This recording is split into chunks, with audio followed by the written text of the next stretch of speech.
तो पुण्यात्मा परमात्मा प्रत्येक युग में आते हैं और अपना ये तत्व ज्ञान जो पांचवा वेद ये सुनाते हैं। अब जब परमात्मा ने उस पांचवें वेद में आकर बताया है, अपनी प्यारी आत्माओं को मिलते हैं जो उनके बहुत कृपा पात्र होते हैं। वैसे तो उनके सभी ही प्रिय हैं, चींटी से लेकर हाथी तक, रंग से लेकर राजा तक, हम एक ही परम पिता के बच्चे हैं। चाहे किसी मजहब धर्म से हम संबंधित रखते हों, लेकिन हमारा मूल पिता एक ही है। वो कबीर देव है, वो परम अक्षर ब्रह्म है, वो हमारा जनक है। यहाँ तो हम काल के अधीन होकर के इसके संकेत से अब हम नाच रहे हैं। उस परमेश्वर के सभी वैसे तो बच्चे हैं, लेकिन पिता अपने उस बच्चे को ही घर का कारोबार संभलवाता है जो संभालने योग्य होता है। उसी को अपनी तजूरी यानी सेफ की चाबी देता है जो उस धन को संभाल सके। नादान बच्चे को दे दे तो वो आप भी खराब करे, औरन भी खिलावे, तुरंत ही निर्धन हो जावे। तो इस प्रकार परमात्मा के विधान में लिखा है वेदों में कि वो परमेश्वर ऊपर रहता सचखंड में, जिसको ध्रुव लोक कहा है वेदों में, और वहाँ मनुष्य दृश्य है वो, लेकिन उसका शरीर बहुत तेजों में है। वहाँ से जब नीचे आता है तो अपने रूप को सरल कर लेता है, हल्का तेज पुंज का बना लेता है, और वहाँ सह शरीर आता है और नीचे अपनी अच्छी आत्माओं को मिलता है। ये पांचवा वेद वाला ज्ञान उनको सुनाता है। उनमें से कौन कौन है जो दास को अब कलयुग के अंदर पता है कि किन किन को परमात्मा अपने विधान अनुसार मिले। आदरणीय धर्मदास साहिब जी बांधोगढ़ वाले, आदरणीय मलुकदास साहिब जी, आदरणीय दादू साहिब जी, आदरणीय नानक साहिब जी जो सिख धर्म के प्रवर्तक माने जाते हैं, आदरणीय गरीबदास साहिब जी गांव छुडानी जिला झज्जर हरियाणा वाले, आदरणीय गीसा दास साहिब जी गांव खेखड़ा उत्तर प्रदेश जिला मेरठ। इन पुण्यात्माओं को परमात्मा आकर मिले। ऋग्वेद मंडल नंबर 9 सूक्त 86 के मंत्र 26 और 27 में, ऋग्वेद मंडल नंबर 9 सूक्त 82 के मंत्र 1, 2, 3 में, और भी बहुत से मंत्र हैं। ऋग्वेद मंडल नंबर 9 सूक्त 96 के 16 से 20 में, ऋग्वेद मंडल नंबर 9 सूक्त 94 यानी 94 के मंत्र 1 में, ऋग्वेद मंडल नंबर 9 सूक्त 20 मंत्र 1 में, ऋग्वेद मंडल नंबर 9 सूक्त 1 मंत्र 8 और 9 में, और भी अनेकों स्थानों पर। ये प्रमाण है कि वो परमात्मा सतलोक से चलकर आते हैं, अपनी अच्छी आत्माओं को, श्रेष्ठ आत्माओं को मिलते हैं जो दृढ़ भक्त होते हैं, और ऐसे उनको प्राप्त होते हैं जैसे आकाशीय बिजली, आकाशीय विद्युत अपने स्नेह वाले धातु को ही आधार बनाकर उसके ऊपर गिरती है। जैसे पुराने समय में हमारे सामने एक कांसी धातु होती थी, कांसी, उसके थाली बेले होते थे। वर्षा के दिनों में यदि वो बाहर रह जाते थे, हमारी दादी जी कहती थी हमारी माताओं को कि इन कांसी के बर्तनों को अंदर रखो, इन पर बिजली गिरती है अमूमन। तो कहने का भाव ये है कि ऐसे वो परमात्मा उन विशेष पुण्य आत्माओं पर अट्रैक्ट होता है, किस लिए कि वो मेरा काम कर सकते हैं। बाकी तो बालक हैं, वो इस धन को खराब कर सकते हैं। इसलिए उन पुण्यात्माओं को इस कलयुग में आकर मिले। वैसे तो वो परमात्मा अपनी प्यारी आत्माओं को बहुतों को मिले हैं, लेकिन उनको वो धन दिया नहीं। मिले अवश्य हैं कि उनकी दृढ़ता ना पाने से उनको वो धन दिया नहीं जो इन पुण्यात्माओं को दिया। अब प्रसंग है कि हम इस बहुत ही गंदे लोक में रह रहे हैं। और यहाँ का स्वामी है ये काल भगवान, ज्योति स्वरूपी निरंजन, जिसको सरपुरुष कहते हैं। और इसके 3 पुत्र हैं, रजगुण ब्रह्मा जी, सतगुण विष्णु जी, तमगुण शिव जी। और दुर्गा इनकी पत्नी है, ब्रह्मा विष्णु महेश की माता है। इस काल भगवान को श्राप लगा हुआ है 1 लाख मानव शरीरधारी प्राणियों का नित आहार करने का। पुण्यात्माओं, हम चतुर्गणे हो गए, एक थोड़ी सी शिक्षा प्राप्त करके छोटी मोटी कोई पोस्ट हमें प्राप्त हो जाती है और समय पर 2 रोटी ठीक प्राप्त हो रही है, तो हमने भगवान के मार्ग का ज्ञान नहीं रहा और ना इतनी आवश्यकता समझते, और हमने अभी तक जो सुना है वो अज्ञान भर रखा है। और ये तत्व ज्ञान जो प्रारंभ होता है, ये मन ना जाने कितने जो है ऑब्जेक्शन पैदा कर देता है। लेकिन परमात्मा के ज्ञान में इतना वजन है कि इन सब शंकाओं का वो समाधान कर देता है। लेकिन उसके लिए आप जी ने सत्संग सुनना पड़ेगा, चाहे ना चाहते हुए भी सुनना पड़ेगा, चाहे आपकी इच्छा हो चाहे ना हो, ये सुनना पड़ेगा। और फिर देखना आपको कितना अच्छा लगेगा। फिर ये इसका कारण क्या है, पहले उस प्रसंग को सुनाते हैं जो दास सुनाना चाहता है कि हमारे साथ यहाँ सारा कार्य मजबूरी से कराया जा रहा है। शरीर ऐसा दे दिया, हम कर्म करे बिना इसको सुरक्षित रख नहीं सकते। फिर हमने ऐसी परंपराएं बना ली कि हम सारा दिन उन्हीं की पूर्ति में सारा जीवन नष्ट कर देते हैं। बढ़िया मकान हो, पुत्री का विवाह करना पड़ेगा, बहुत घना पैसा लगाना पड़ेगा। ये हमारी भूल और अज्ञानता का कारण है। पुत्र के विवाह में हम दहेज लेते हैं, पुत्री के विवाह में हम देते हैं, तो ये क्या वस्तु है? अज्ञानता का कारण है। हम किसी का धन लेते हैं, हम उसके ऋणी हो गए, और हम देते हैं तो भगवान के दोषी हो गए। तो इसलिए हमने न तो दहेज अब लेना है और ना ही देना है। ये कोई प्रतिबंध नहीं होता। इस तत्व ज्ञान से आप परिचित होकर इससे अपने आप हटोगे। परमात्मा कहते हैं तुमने उस दरगाह का महल नहीं देखा, तुमने उस परमात्मा के स्थान का, उस जहाँ पर ये हिसाब किताब होता है, उस दरगाह का वो स्थान, वो न्यायालय नहीं देखा यहाँ का, और धर्मराज के तिल तिल का लेखा। तो पुण्यात्मा, जब आप इस तत्व ज्ञान से परिचित हो जाओगे, आपको दूसरे का पैसा विष दिखाई देगा, विष। लेकिन अनजान बालक तो विष को भी खा जाते हैं, भले ही मर जाए, क्योंकि उनको पता ही नहीं है कितना खतरनाक है, कितना डेंजरस है। तो ज्ञान से ही पता होता है। अब इस ज्ञान से आपको ये दास परिपूर्ण करना चाहता है, ताकि आपकी आस्था इस गंदे लोक से हटे और उस सच्चे लोक की तरफ जुड़े, आपकी कसक बन जावे कि हम सचमुच यहाँ कष्ट उठा रहे हैं। अभी तक विकल्प नहीं पता था।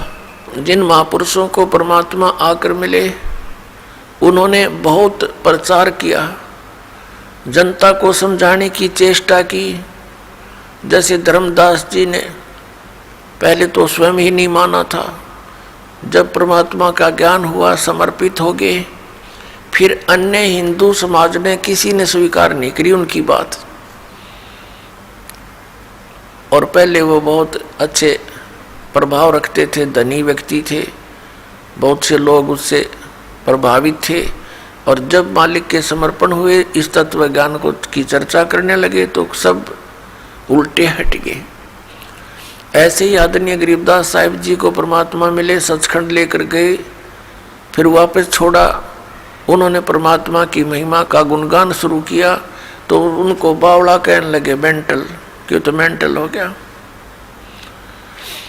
तो पुण्यात्माओं, ऐसे ही आदरणीय नानक साहिब जी को परमात्मा मिले, सचखंड लेकर गए, 3 दिन तक ऊपर के सब सारी व्यवस्था से परिचित करवाए, अपनी स्थिति से परिचित करवाए और वापस छोड़ दिए।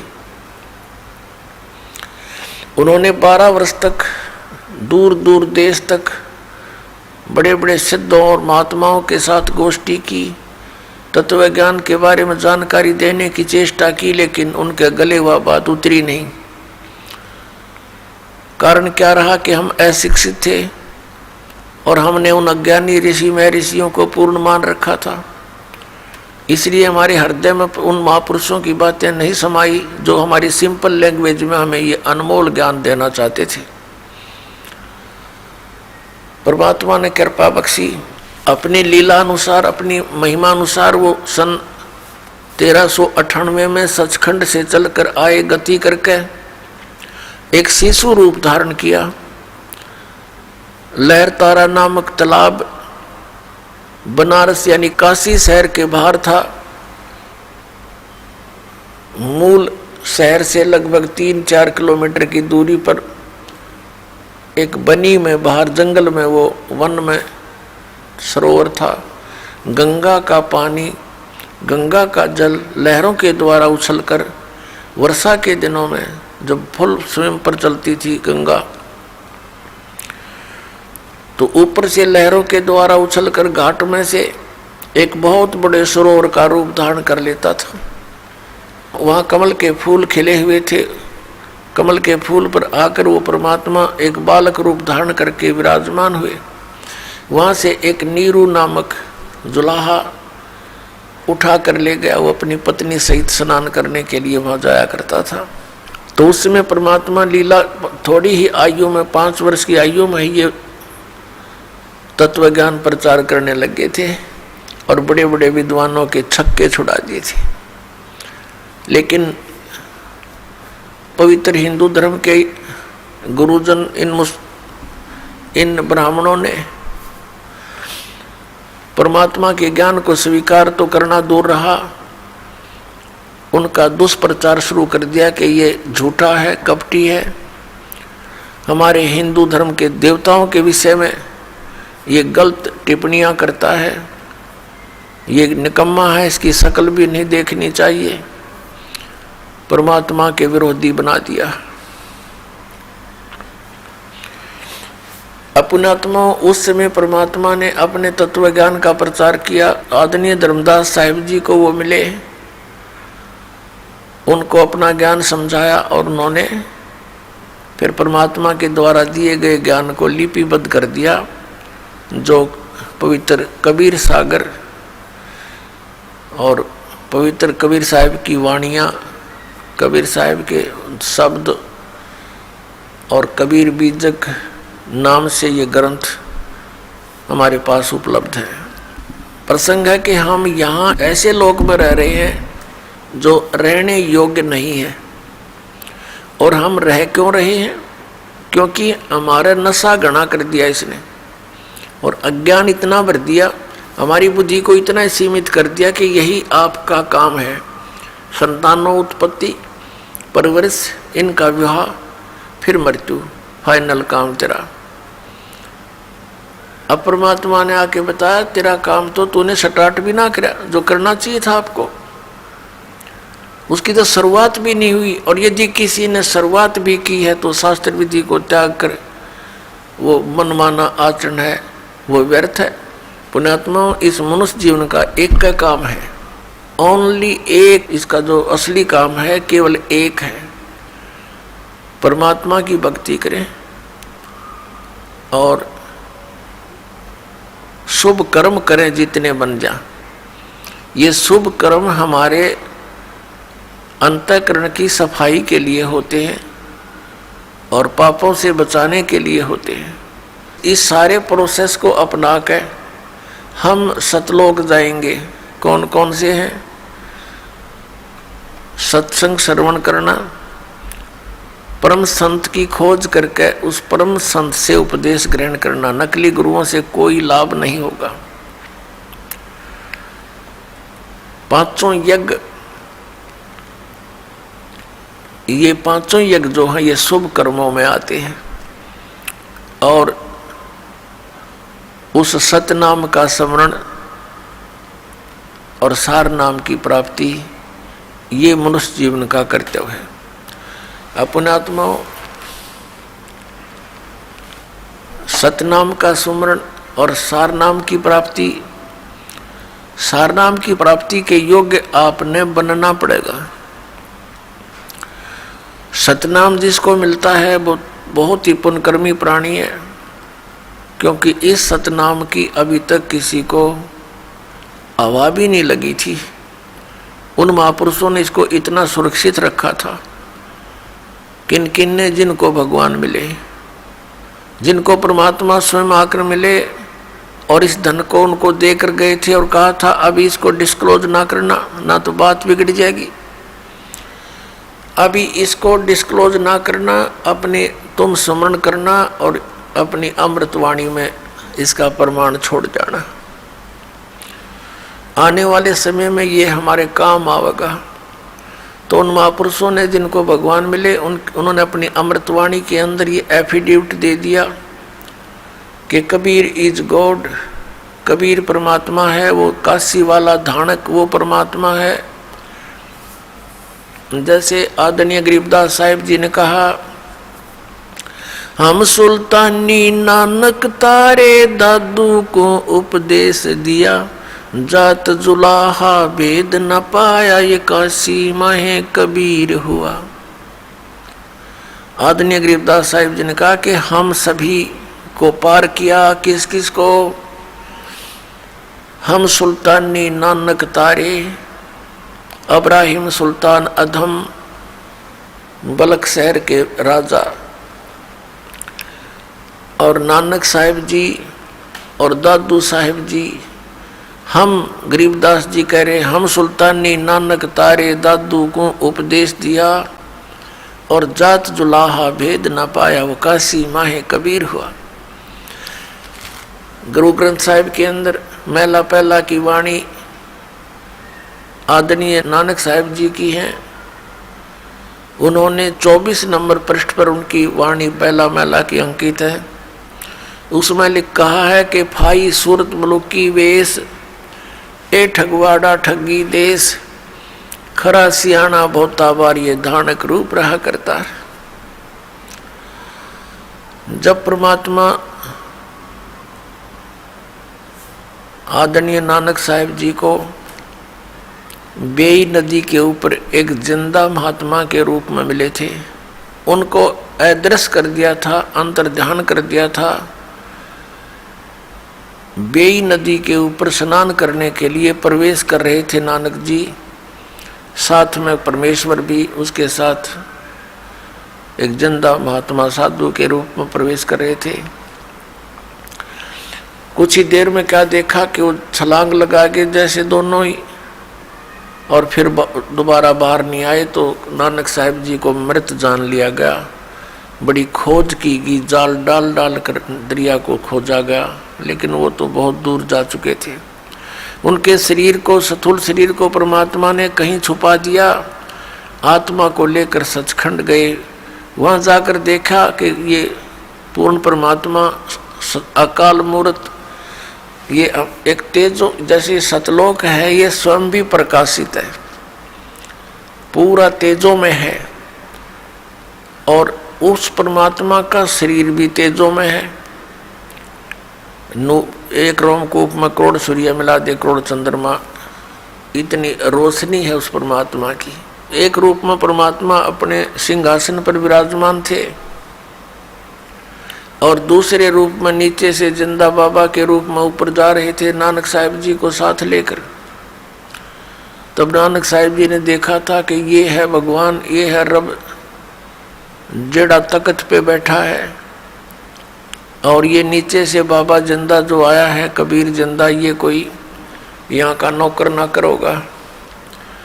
क्योंकि कबीर साहब जिंदा वाले महात्मा वाले रूप से अपने ही दूसरे रूप पर चंवर कर रहे थे, जैसे सेवक किया करते हैं। कुछ देर में क्या हुआ कि वो तेजों में शरीर सिंहासन पर बैठे थे, मालिक वो खड़े हुए और नीचे से बाबा जिंदा के रूप में जो परमात्मा गए थे वो सिंहासन पर विराजमान हुए, और वो जिसका तेजों में शरीर है वो परमात्मा का स्वरूप अपने दूसरे रूप पर, जिंदा वाले रूप पर चंवर कर रहा है, नौकर सेवक की तरह। तब नानक साहब सोच ही रहे थे ये क्या, एक महात्मा के ऊपर और परमात्मा चंवर कर रही है। इतना सोचा ही था वो तेजों में शरीर उस जिंदा वाले शरीर में समा गया, चंवर अपने आप ऊपर घूम रहा है। तब कबीर साहब ने उस परमात्मा ने कहा था, प्यारी आत्मा तुम्हारे लिए मैं भटक रहा हूँ, तुम बहुत दुख पा रहे हो उस गंदे लोक में जाकर। नानक साहब की दृष्टि नीचे को कराई कि देख जहाँ तुम रह रहे हो, ये सतलोक में जाने के बाद ये ऐसा लोक दिखाई देता जैसे कीड़े मकोड़े घूमते हों यहाँ पर। उस सतलोक के हंस आत्माओं की बॉडी को की तुलना में हमारा ये नरक जैसा शरीर दिखाई देता है।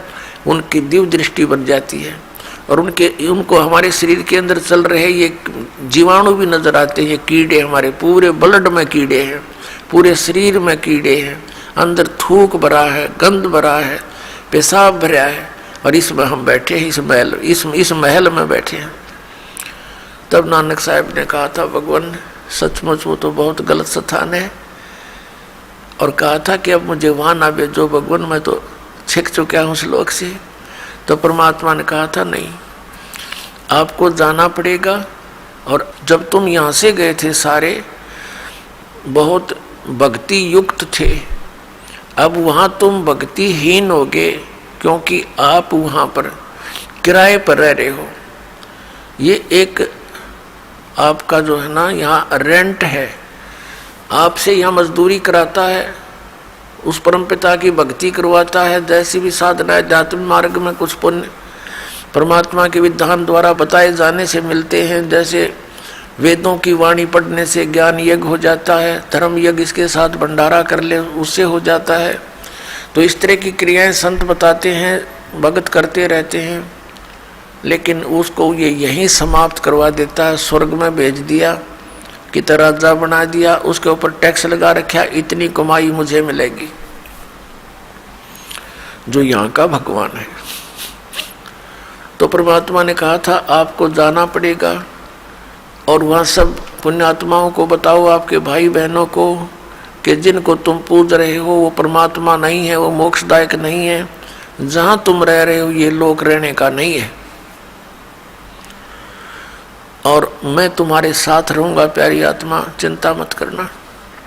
वहाँ अकेला व्यक्ति संघर्ष नहीं कर सकता जब तक मेरा सहयोग नहीं होगा, क्योंकि वहाँ काल का भयंकर प्रेशर है। फिर भी प्रार्थना की भगवान जो आपका आदेश होगा वही दास को मान्य होगा, लेकिन उस लोक में जाने की रुचि कति नहीं।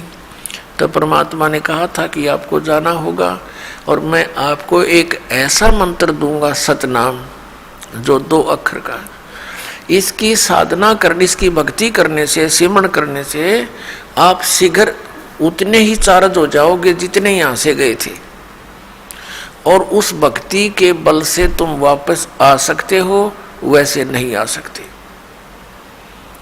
और फिर सार नाम दूंगा जिसको आदि नाम भी कहते हैं, और फिर ये 3 मंत्र के जाप का आप अभ्यास करना। इसको सुरत और शब्द अभ्यास बोलते हैं, कि जिस नाम का जाप, सतनाम का जाप आपको दिया उस पर ध्यान रखें सिमरण करते समय। ये आपका सुरत शब्द योग है, सुरत शब्द अभ्यास है। ये कान बंद करके 2.5 घंटे सुबह, 2.5 घंटे शाम की तरफ एकांत स्थान पर बैठकर ये हठ योग करना। ये शब्द सुरत अभ्यास नहीं है, तो डड़े ढोना अभ्यास है। ये कोई भक्ति मार्ग नहीं है, कर्म है। फोड़ दिए इन हमारे नकली गुरुओं ने, नकली साधना, गलत साधना बताकर।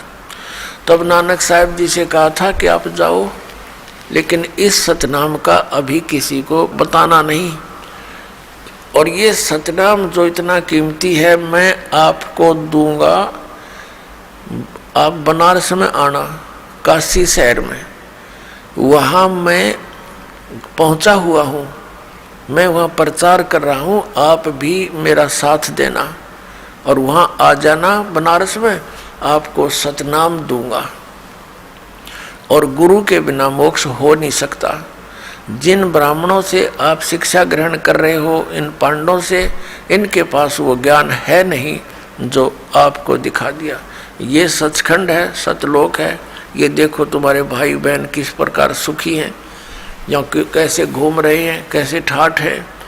सभी वहाँ की आत्माएं आकर के नानक साहिब के चारों तरफ खड़े होगी कि तेरे भाग जागे, आपके भाग जग गए और आपको भगवान ले आए यहाँ पर।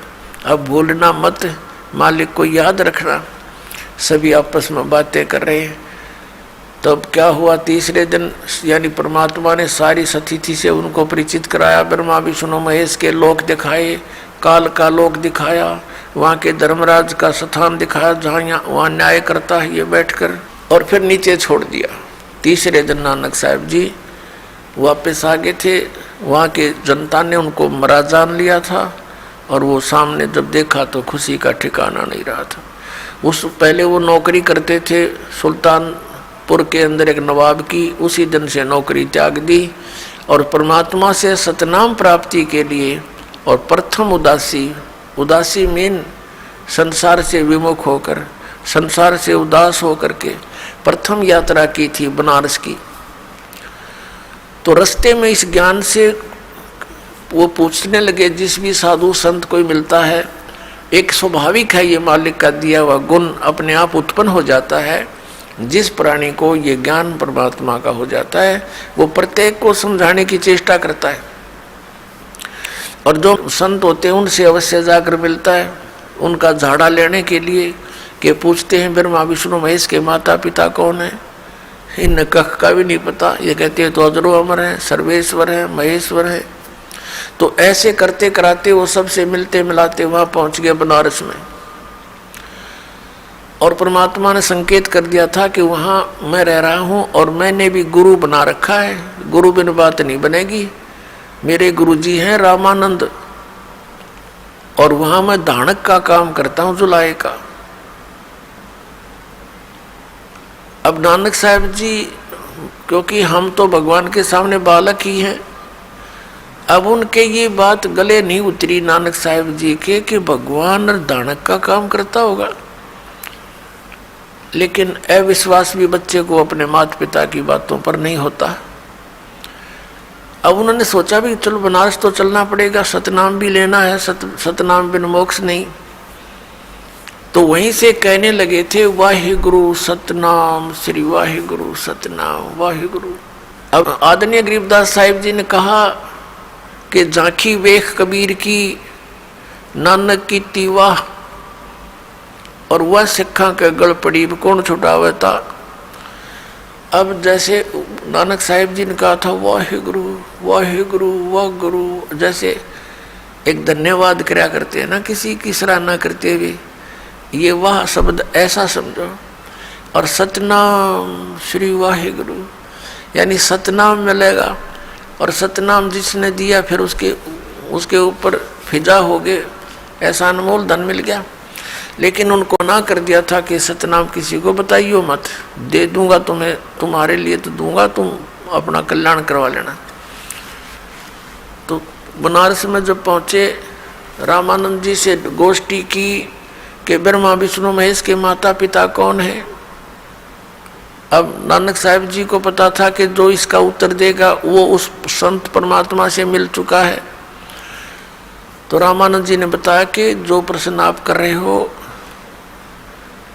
इसका उत्तर तो परमात्मा ही दे सकता है, बाकी उनकी कृपा से मुझे भी पता है वो परमात्मा यहाँ आए हुए हैं और यहाँ दुल्हा का कार्य कर रहे हैं, और वो मुझे सचखंड लेकर गए थे, रामानंद जी बताते हैं।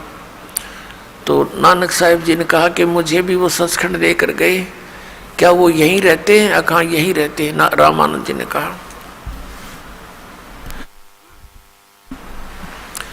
तो नानक साहिब जी ने कहा कि मुझे एक बार उनसे मिलवा दो। आदरणीय रामानंद जी जो कबीर साहिब के वैसे तो एक व्यवहारिक रूप से तो वो गुरु जी थे, लेकिन वो आत्मा से उनको परमात्मा मानते थे। कहा कि एक सेवक को भेज दिया नानक साहिब के साथ कि जाओ ले जाओ महात्मा को, भक्त को, और मिला दो परमात्मा से। परमात्मा क्या कर रहे थे, जैसे एक खड्डी बोलते थे उसको, जैसे 2-3 जहाँ बैठकर वो कपड़ा बुनते थे उस करघा में, वहाँ बैठे अपना कपड़ा बुने। पता था कि आ रहा है मेरा लाल, और लीला कर रहे थे। अब उन्होंने देखा कि आदमी वो ही दिखे जो सचखंड लेकर गया था, और ये यहाँ ये कैसी उसमें बैठा है। लेकिन जब निकट पहुँचे तो ज्यों की तो वही सूरत जो सतलोक में देखी थी, वो मोहनी सूरत, हाई सूरत, मुल्क की वेश। पर नानक साहब ने कहा था कि फाई सूरत मुल्क की वेश, ए ठगवाड़ा ठगी देश, खरा सियाणा बहुता बार, लोगो देखो धानक रूप रहा करतार। ये बैठा भगवान, ये बैठा भगवान, ये अपने आप को छुपाए बैठा है, ये ठगवाड़ा ठग रहा है सबको, ये प्रगट, ये पता नहीं लगने देता मैं भगवान हूँ। आंखों में आंसू चल पड़े। लेकिन वहाँ के जुला इकट्ठे हो गए, एक पंजाब का भगत आ रहा है और इस नीरू के पुत्र को भगवान बता रहा है। ये मेंटल हो गया, ये पता नहीं क्या जादू करता है। नीरू का पुत्र कबीर जो इसके पास आते हैं इसी के गुण गाने लग जाते हैं। तो परमात्मा ने कहा था कि लो अब मैं आपको सतनाम देता हूँ, लेकिन इसको अभी कहीं डिस्क्लोज ना करना, ये रहम करना मेरे पे, नहीं तो ये काल के दूत इस सतनाम से परिचित हो जाएंगे और ये भी सतनाम दिया करेंगे, ये अधिकारी होंगे नहीं, और जनता भ्रम में पड़ी रहेगी कि वही सतनाम ये दे रहे हैं, वही सतनाम जो हम दिस दास को भेजेंगे कलयुग की बिचली पीढ़ी में, वो भी वही नाम देगा। तो भिन्नता का पता नहीं लगेगा और मेरे बच्चे काल के जाल में फंसे रह जाएंगे। तो परमात्मा भी तो कच्चे नहीं है, क्योंकि वो वेदों में लिखा उन्हीं को ये धन सौंपते हैं जो दृढ़ भक्त होते हैं। नानक साहिब जी ने कह दिया था कि भगवान जो आपका आदेश होगा उसी को सतनाम दूंगा, नहीं तो इसकी कहीं अवाबी नहीं लगने दूंगा। तो पुण्यात्मा उन महापुरुषों के इतिहास देख लो। नानक साहिब जी ने कितना बड़ा सिख समाज है, किसी को भी सतनाम नहीं दिया। मर्दाना और बाला उनके साथ रहा करते थे, 2 पुण्यात्माएं, उनको भी ये नाम उन्हें प्रदान नहीं किया, क्योंकि पता था ये बालक हैं, कहीं डिस्क्लोज कर देंगे और बात बिगड़ जाएगी, परमात्मा की आज्ञा की अवहेलना हो जाएगी और काल का दाव लग जाएगा। एक समय की कहानी आपको पता है, जैसे समुद्र, इसमें जन्म साखी के अंदर नानक साहिब जी की पवित्र जन्म साखी में मर्दाना और बाला के का जो आंखों देखी हाल लिखे हुए हैं। एक समय मर्दाना और बाला ने प्रार्थना की कि भगवान हे गुरुदेव हमें श्रीलंका की सैर करा दो। नानक साहिब जी ने कहा कि आंखें बंद करो। आंखें बंद करी, समुद्र के किनारे खड़े थे। नानक जी ने कहा कि बच्चों मेरे साथ आ जाना है समुद्र के ऊपर, लेकिन तुम वाहेगुरु वाहेगुरु करते रहो। नानक साहिब जी चल पड़े सतनाम का जाप करते हुए, 2 अक्षर के सतनाम का। पीछे पीछे मर्दाना और बाला भी जा रहे हैं वाहेगुरु करते हुए। समुद्र पर ऐसे चल रहे हैं जल पर जैसे थल पर चला करते हैं। अब मर्दाना ने सोचा कि गुरुजी तो सतनाम के 2 अक्षर का जाप कर रहे हैं, तो वो भी उनकी सुन, और ये लीला थी मालिक की, नहीं तो ये बोल कर सिमरण करने का नहीं है ये मंत्र। जानबूझ कर बोला उन्होंने बोला, मर्दाना ने नकल कर ली, वो भी बोलने लग गया। तब वो डूबने लग गया समुद्र में।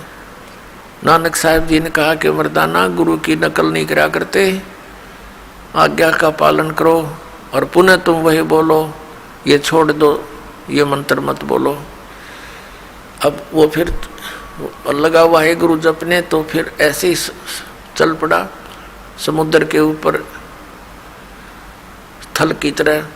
अपने आत्माओं, ये कोई वाहे गुरु कहने से समुद्र के ऊपर नहीं तरा, वो तो आदेश शक्ति थी नानक साहब के वचन की, उससे चल रहे थे वो। अब जैसे पुण्यात्माओं, यह लीला देखो परमपिता परमात्मा की, ये कैसे काल के साथ आंख में चौनी खेल कर सतनाम को सुरक्षित रखवा गए। अब नानक साहब जी ने फिर अपनी वाणी में भी इस सतनाम का बहुत बार वर्णन किया, लिखा। एक प्राण संगली नामक ग्रंथ है जो नानक साहब जी की का विशेष ग्रंथ है, जिसमें बहुत बड़ा भेद, पूरा भेद प्राणों यानी श्वासों के द्वारा सिमरण सतनाम का होता है, 2 अक्षर के का। उसमें बहुत डिटेल लिखी थी और उन्होंने एक राजा को दे दी थी। एक शिवनाभ नाम का राजा था, उसको सुरक्षित रखवा दी थी कि इसको रख देना, सुरक्षित रखना, किसी के हाथ ना पड़े, इस अनमोल धन को केवल तू ही सुरक्षित रख सकता है, ये मेरी बॉडी समझ लेना, ये मेरा शरीर जान लेना, अगर ये किसी को देना नहीं। उनका उद्देश्य ये था कि धीरे इसको वहाँ तक सुरक्षित रखें जब यो कलयुग की बिचली पीढ़ी आवे। फिर क्या हुआ कि 5वें गुरु अर्जन देव जी हुए सिख परंपरा में। उन्होंने जब ये वाणी का संग्रह करके इकट्ठा करके सब महापुरुषों की वाणी को एक कॉमन ग्रंथ बनाया कि महापुरुषों की वाणी सुरक्षित रहेगी, सब पढ़ा करेंगे, कलयुग में आने वाले समय में इनका काम आवेगी। तो उस समय उस प्राण संगली को भी देखा, लेकिन इन वाणियों को संग्रह करते समय एक विशेष ध्यान रखा गया कि कहीं इसके अंदर वो 2 अक्षर का नाम गुरु ग्रंथ साहब में ना लिखा आ जाए, और आने वाले समय में और सिख लोग इनको पढ़ेंगे और जाप करने लग जाएंगे तो कहीं मर्दाना की तरह ये हानि ना उठा लें, भगवान की आज्ञा का, गुरुदेव की आज्ञा का उल्लंघन ना हो जावे। इस दृष्टिकोण से उन्होंने प्राण संगली से भी, प्राण संगली को जो पढ़ा अर्जुन देव जी ने देखा, उसमें तो बहुत ढेर सारे प्रमाण थे सतनाम के, तो उन्होंने यही उचित समझा कि कहीं गुरुदेव की आज्ञा की अवहेलना ना हो जा। और इसमें तो स्पष्ट लिखा है, विधि लिखी है, और हमारे सिख समाज को हानि ना हो जा, इसलिए उसने सारी की सारा ग्रंथ अच्छी तरह कपड़ों में पैक करके आदर के साथ बहुत अच्छी तरह पैक करके और दरिया में बहा दिया, डाल दिया जल में आदर के साथ। तो किसी एक और भगत कोई खड़ा था, उसने प्रार्थना की, भगवान ये अनमोल वचन है गुरुदेव के, आपकी आज्ञा हो तो मैं रख लूँगा, मैं किसी को नहीं दूंगा, मैं इनको पढ़कर अपना आनंद मनाऊंगा। तो उन्होंने उसकी प्रार्थना पर, मालिक की दया होती है, नहीं तो बिल्कुल नहीं निकालने देते, कहा भी चल ले जा, तो इसको सुरक्षित रखना, किसी का और को ना बताना। अब वो फिर जैसे तैसे थी वो, उनमें 160 अध्याय बताए, कहीं पर 113 भी लिखे हैं। तो केवल 80 अध्यायों को लेकर के प्राण संगली हमारे पास उपलब्ध है, फिर भी 30, 40, 50 अध्याय शेष थे, वो नहीं प्रकाश में आए। कारण क्या था कि उनमें सतनाम के 2 अक्षर का विशेष भेद है। तो यहाँ कहने का दास का ये है कि नानक साहब जी ने वो किस लिए कहा था, क्यों छुपा के रखा, इसलिए मना किया था कि आने वाले समय में कोई इस नाम का जाप ना कर ले, और जाप करेगा तो फिर अन्य को भी पता लगेगा।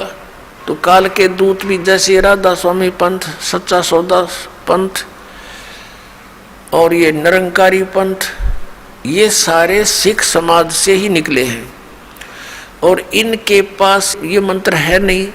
और अगर ये सार्वजनिक होता और उसमें ये सब झटका मालिक नहीं दे कर जाते मर्दाना को, तो ये सब इसको कति सरेआम नाम जाप करते। अब इन नकली संतों को ये पता नहीं चला कि ये मंत्र भी होगा जाप का, और स्वयं ये नहीं पता उनकी आंखें कहाँ चली गई थी ज्ञान वाली। नानक साहब जी स्वयं जाप कर रहे हैं उसका, औरों को मना कर रहे हैं। क्यों? इसलिए कि भगवान का आदेश नहीं था। अब कारण क्या था कि जैसे अब ये भी नहीं कह सकते अभी नानक साहब जी ने हमारे साथ ये क्या किया, हमें ये नाम क्यों नहीं दिया। इसलिए नहीं दिया कि उनको ग्लूकोज लगा गए थे। वह ग्लूकोज जैसे जब तक सर्जन नहीं आता, वो कहीं बाहर गया हुआ हो और कोई इमरजेंसी केस आ जाता है तो वो टेलीफोन पर उनके दूसरे व्यक्ति संपर्क करते हैं, जी ऐसे ऐसे मरीज है, तो वो बताता है इसके ग्लूकोज लगा दो, एक आधा इंजेक्शन लगा दो और मैं आकर संभाल लूँगा। ग्लूकोज लगाने से ट्रीटमेंट तो नहीं होता लेकिन शरीर सुरक्षित रह जाता है। तो उन महापुरुषों ने हमें ग्लूकोज लगा दी।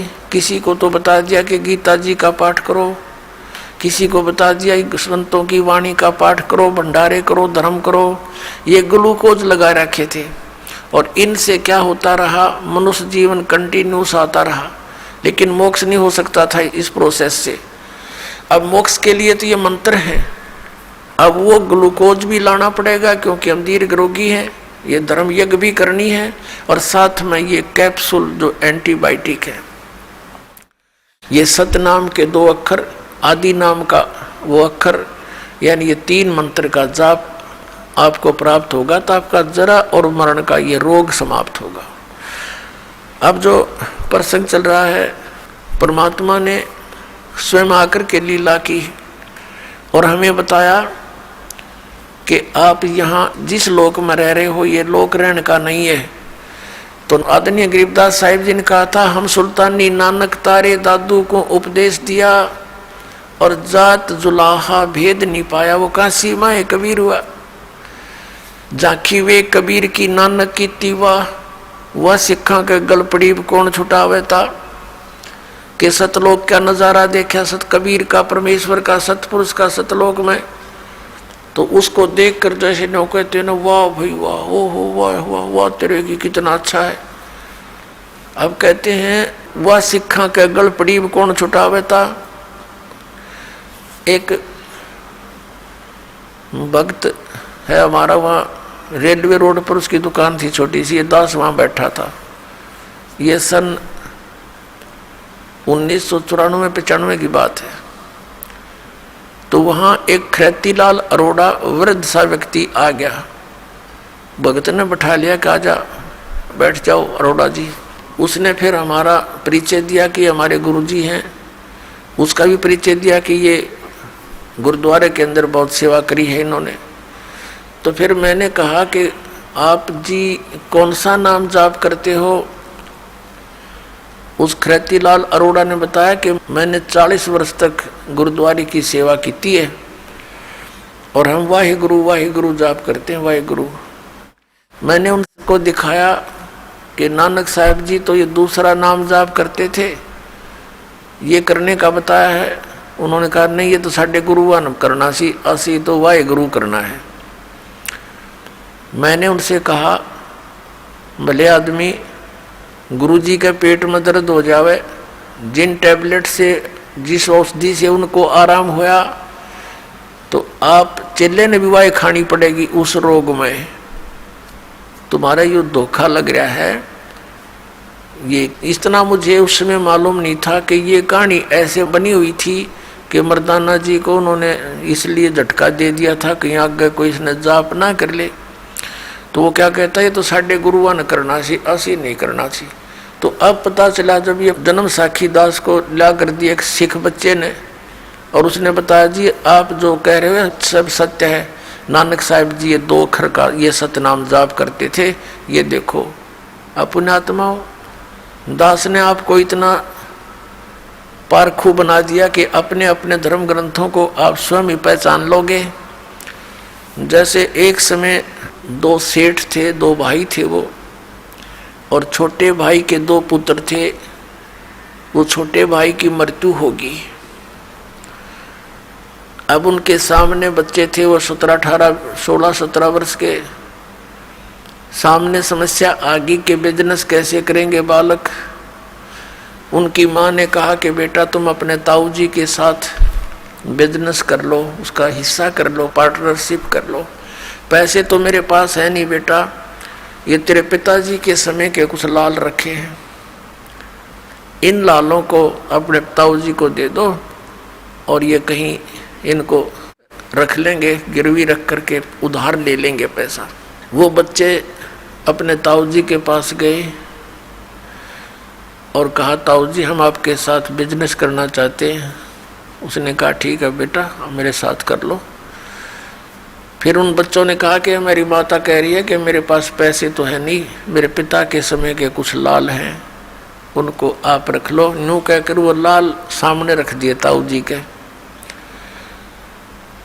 तो उस सेठ ने देखा, कहा बेटा ठीक है इनको बांध लो अच्छी तरह, तेरी मम्मी को दे आओ और कहना उसको सुरक्षित रखे, फिर समय आएगा तब ले लेंगे, आवश्यकता पड़ी, अभी तो मेरा उधार चलता है, चलो मेरे साथ तुम्हारा हिस्सा कर लेता हूँ। बच्चों ने सोचा ठीक है भाई लाल हमारे पास है, पैसे की कमी है ही नहीं।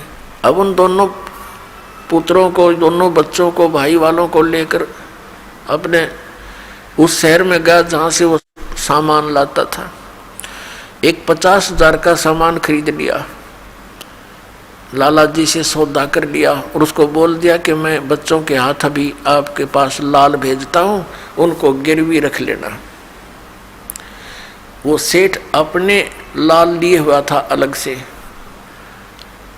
और वहाँ धर्मशाला में रुके हुए थे उसी शहर में। दोनों बच्चों से कहा बेटा जाओ उस सेठ को ये लाल दे आओ जिससे हमने 50,000 के सौदे की बात की है। अच्छा ताऊ जी। वो दोनों बच्चे वो लाल लेकर सेठ के पास गए और कहा सेठ जी लो ये लाल रख लो, हम ये आपके 50,000 रुपये दे जाएंगे, अपना लाल वापस ले जाएंगे। सेठ ने एक जौहरी बुलाया पारखू, उससे कहा कि भी देखना ये लाल असली है या नकली। अब उस जौहरी ने बताया कि ये तो लालड़ी है, लाल नहीं है। लाल तो होता 9 लाख रुपए का उस समय, और लालड़ी को नहीं 200 रुपये की भी, यानी डुप्लीकेट लाल समझो। सेठ ने फेंक कर मारी गली में और कहा कि तेरे ताऊ जी अब इतने धोखेबाज हो गए, हमारे साथ धोखा करने आए थे, मैं कभी मना किया उसको, उधार भी वैसे भी ले जाता था, लालड़ी ये मुझे धोखा देने की क्या जरूरत थी, क्या बेईमान आ गया तेरे ताऊ में, ऐसा आदमी तो नहीं दिखा था। अब बच्चे सहम गए, घबरा गए और उस लाल को उठाकर ताऊ जी के पास आए।